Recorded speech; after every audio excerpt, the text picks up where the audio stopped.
Hello everyone, welcome to week 9 of Dynamics of Group Work.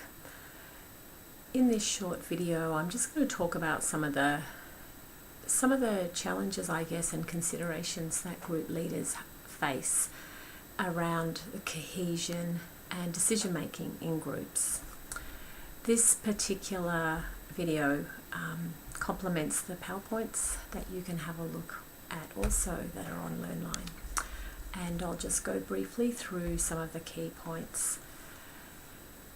One of the things that a group leader is constantly doing is balancing group tasks with group maintenance, but the overall goal, the overall task of any group is to achieve their goal.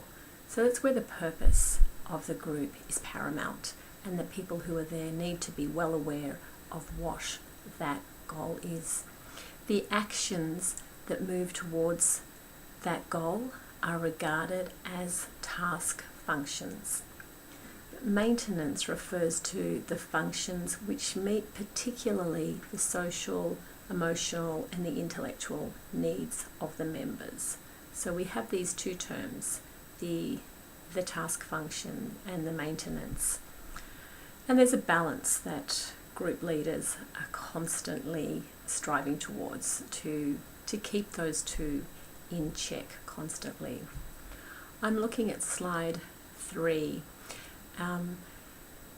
The simple statement, can you take the minutes, asking someone in a group to record what's being spoken, what the decisions are, can be interpreted in really different ways according to the way in which it's asked. Also according to the relationship between the asker and the person who's being asked. And there can be lots of other messages that are communicated. As a group leader, if it's an open question asking anybody to actually take the minutes, it's modelling the opportunity for other people to learn new skills and to practice those in the group. But the relationship between the group members will always impact on how any question or comment is received. I'm looking at slide 4, and tensions arise in every group, and we've spoken about this before, that conflict is a normal part of any human dynamic and any human behaviour, and it's a normal part of any group life. And at certain points there will be times when there's tensions arise and that can result in conflict. Some of the things that may lead to tensions arising can be things such as when members disagree about how a group should tackle a particular task, the way that the group should move forward. And conflicting values can arise as well as tasks are explored. So let's have a look at that for a minute. In a particular group, such as a community action group, where residents are coming together to make decisions about planning and wanting to talk about the need for public transport, for example, different people might have and will have different views about that, and those views will be impacted on by people's values and the commitment that they have to those views. And some people may actually strongly believe that a solution to a particular situation is to have more buses coming to a particular area. Other people in the group might have ideas that we should be working together in a more cooperative way and people should be sharing their cars. That is can bring to the fore tensions where people's values highlight their different approaches to things. And certain roles can be offered or taken on by the same people, and when that happens in a group, tensions can arise. If someone always assumes that they're the person who has the responsibility to get there early and to open up the room and to set out the chairs, someone else might want to take on that role and might be offended that another person assumes that role. all of those possible tensions that can sometimes start as a small and what might seem an insignificant thing impacts on the cohesion and the ability of the group to perform its task. Groups are faced with challenges all the time of balancing cohesion and task performance. Getting tasks done and yet focusing on the allegiance or keeping people together and working together is always a challenge. Maintenance sees that the group functions well and achieves its goals. So attention is continually being given to the maintenance processes that work on the cohesion in the group and resolve tensions.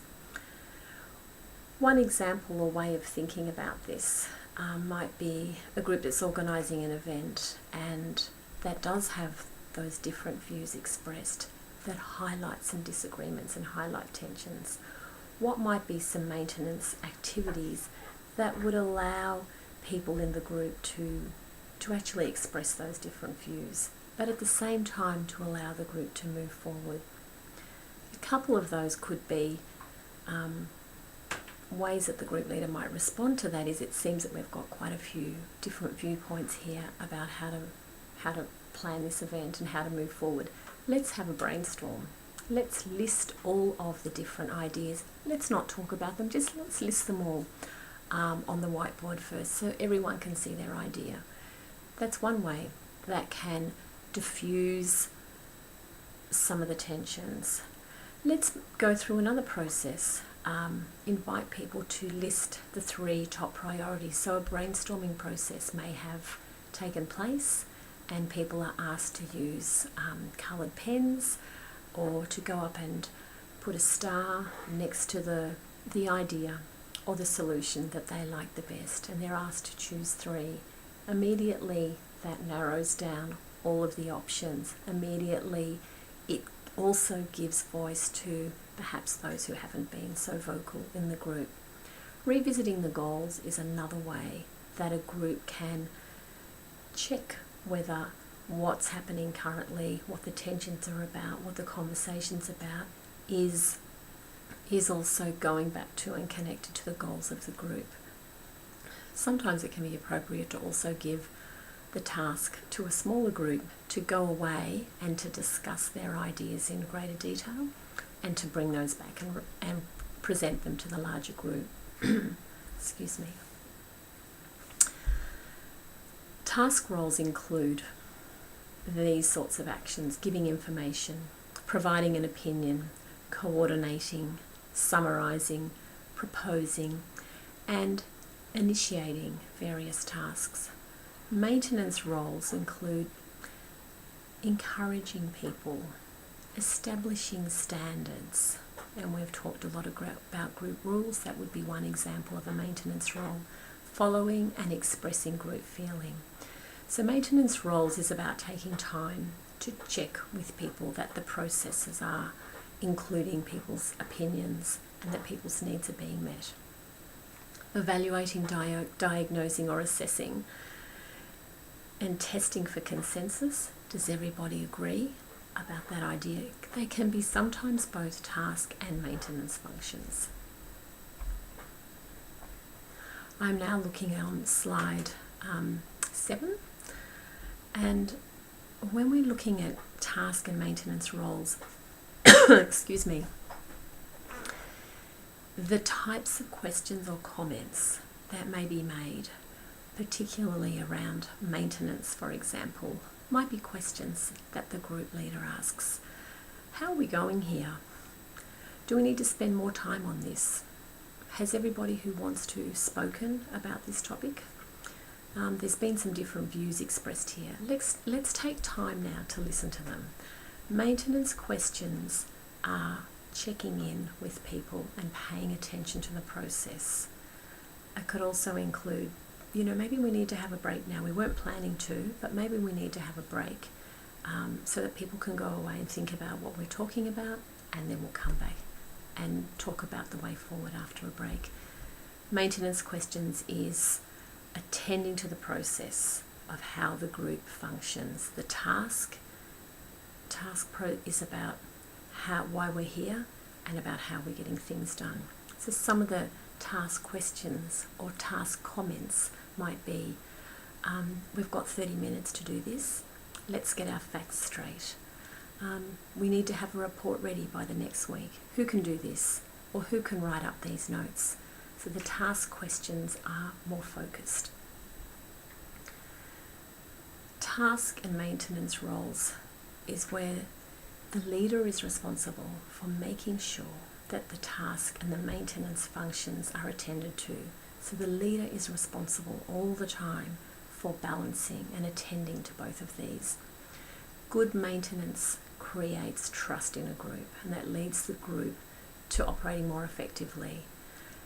It can happen in groups where the balance between task and maintenance can become unbalanced, and one of them can become more dominant over the other. I just want to stress here that the beginning of a group is really the time when particular attention is paid to both the task and the maintenance roles, and that alleviates the group members' uncertainties and worries, and icebreakers are a really useful tool at that point. It also sets the tone, as we know, right at the outset, where the group leader gives people information about the purpose of the group, why the group is happening, how long the meetings are going to go for, how many weeks, how many decisions are going to be recorded, reminding people what the purpose of the group is. All of those are relating to the task, and that information should always be stated up front. And at the same time, the maintenance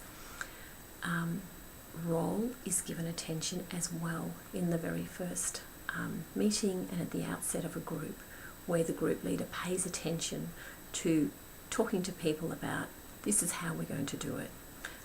This is what we're going to do. This is how we're going to allow everyone to have an opinion. And times we're going to be doing role plays or having discussions, giving people not only that information but explaining to them how it's going to happen.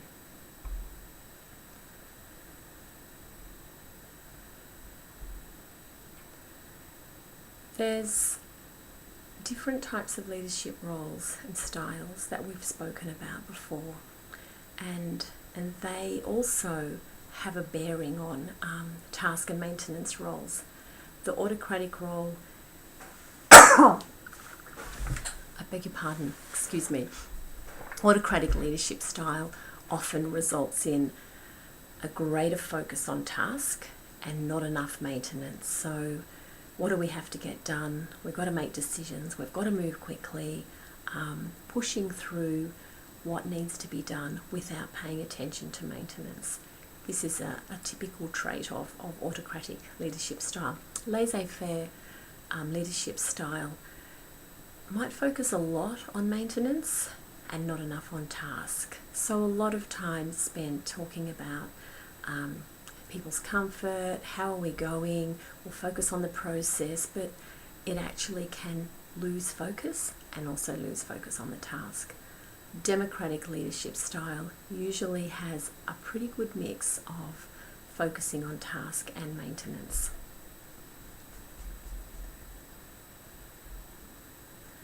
The balance between task and maintenance is something that all group leaders are constantly observing and listening and watching for and working around getting this balance right.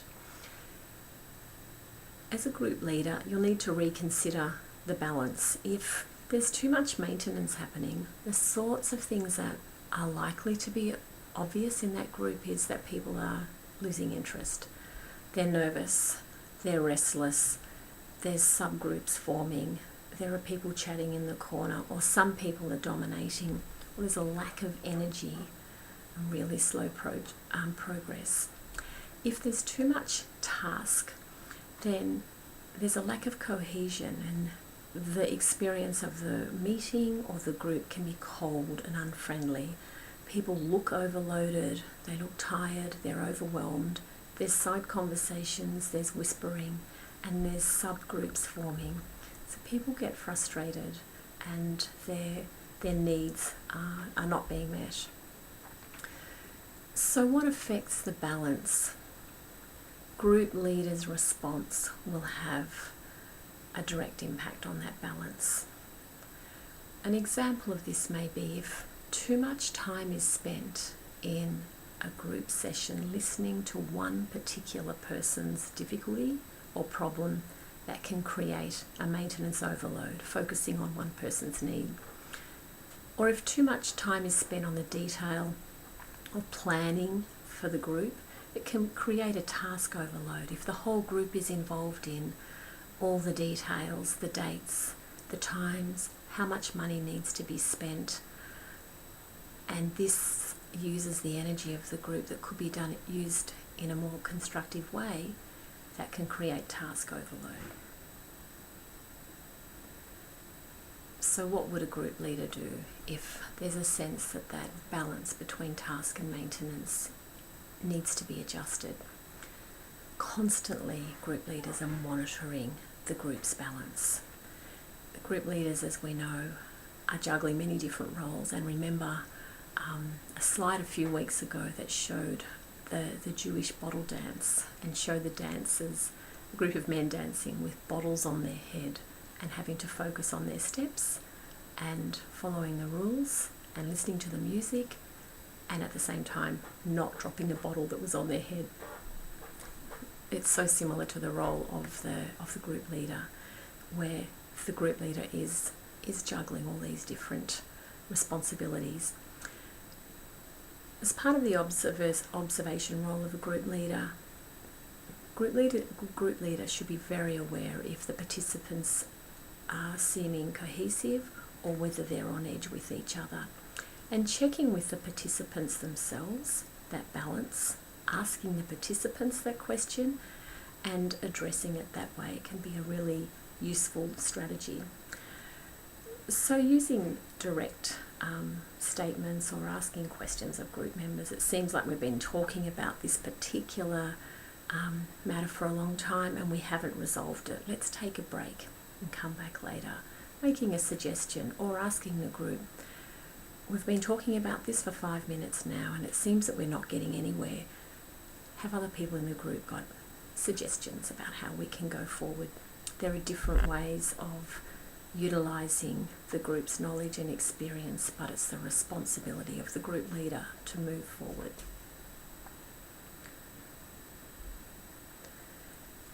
Decision making within the setting of a group is something that we're just going to look at over these next few slides.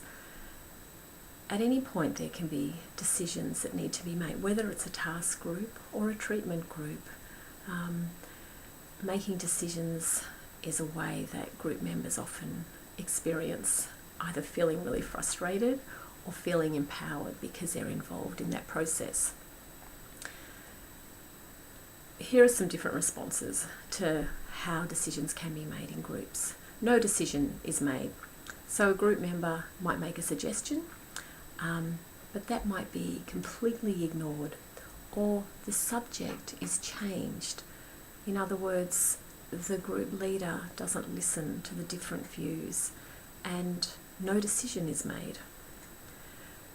A minority rule, you may have heard that term, is where one person tells other people what to do. They direct people.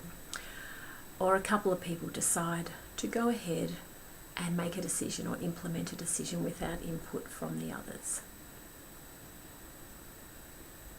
Majority rule refers to when the group may decide to vote. So let's have a vote on this, is a term that you will hear. For a formal meeting, such as a board meeting, there are decision-making processes that often require it to be a majority rule where people actually have a formal vote, and that's when a decision is made. So it's when the group might decide to vote, which means that the minority, the people who may not agree with the decision, have to submit to the wishes of the majority of the group. Another approach to decision making is nobody objects. If nobody objects, or nobody speaks up, or nobody says something different to the opinion or the decision that's about to be made, it's assumed that the decision is agreed on and we move forward. Another approach to making decisions is consensus decision making, and you may be familiar with that term, where consensus is a process that allows everyone to state their position, express themselves, and then a decision is made or further discussion is held if necessary. It's based on the notion that if we talk through the details, if we flesh this out and share our opinions and people hear the detail of the different points of view, that we'll be able to make a decision as a group. So the idea is to allow everyone to speak and to come to an agreement. That's the last slide for today, and I will also be posting on LearnLine some resources that we have received from a guest speaker who presented today. And next week we'll be looking at group norms and behaviour. Bye.